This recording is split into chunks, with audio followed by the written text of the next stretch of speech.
producers, ang nagbigay sa akin agad ng yung mano ko was Mother Day.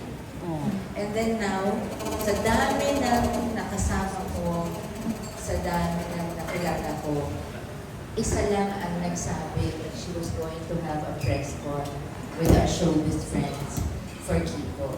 And that's Mother Lily's daughter, Roselle. So we're very grateful to the Monteverdes. We will never forget them. My heart is so full pag sinabi Monteverde. Parang abot lang yung pagka-touch namin. So we're very grateful. Tinutuloy ng mga areas and air the legacy of the great Regal matriarch. And Roselle and I would call each other na sis. Kasi mother was like a mother to us talaga.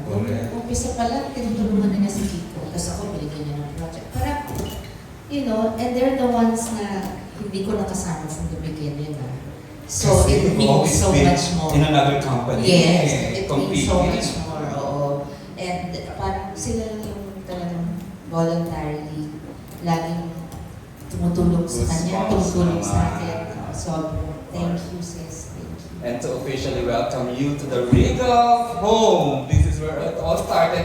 Our President and CEO, Marie Roselle Monteverde. Hello. Magandang hapon sa inyo. I'm so glad that you're here because in support of Senator of Kiko Pangilinan, of course, who's running for Senator this year. And of course, Ms. Sharon Pangilinan. Love you, sis. You know naman, na idol kita ever since I was really, a fan of the movie industry. I've been really wanting to work with you. Kasi mag-aakala, di ba tatan? Ang hirap mangyari, di ba? Na mapunta si Mega dito sa Regal home, di ba? Now she's here. Tapos kasama pa ang isang good man. Okay. Go ahead, Ms. Roselle. And I'm really, asking all of you, kasi, my mom has been advocacy for really good governance for our country. True. And always did. Yung Kiko was running independent during that time. He really wanted to help and support. So, which she did. And we're just, as children of, mother, we just want to continue on the legacy that she left us. Always, because she loves this country a lot. Kahit ako pinauwi niya dito. I was in the US for over 20 years. Correct. My son was also in the US for 30 years. Nagpakadalubhasa. So sinasabi niya talaga dati, umuwi kayo sa Pilipinas. Huwag kayo dyan, dito kayo. Dito talaga kayo. Kasi super mahal niya ang Pilipinas. That's why she's been in the industry for a long time. Kasi love din yung industry. Love niya kayong lahat.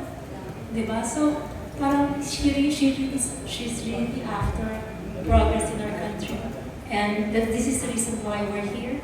We're here to support people because we believe in him. Oh, And we'd like you to really support us in this. Thank you. Yay! Kilig din na. Later on, we get to hear from the great Kiko Pangilinan. But before that, he's not feeling well, but he's here! Para ipakita ang support kay Senator Kiko and Inay Mega. Our Executive Vice President, Keith Ryan Monteverde. Your message, pwede ba, sir? Oh, I know you're not... Yeah, I think my mom said it best already. My Lola really set a good examples for us in terms of supporting the Philippines, supporting the industry, and we're just very happy here to support Senator Kiko here today. So thank you all. All right, thank you, Sir Keith.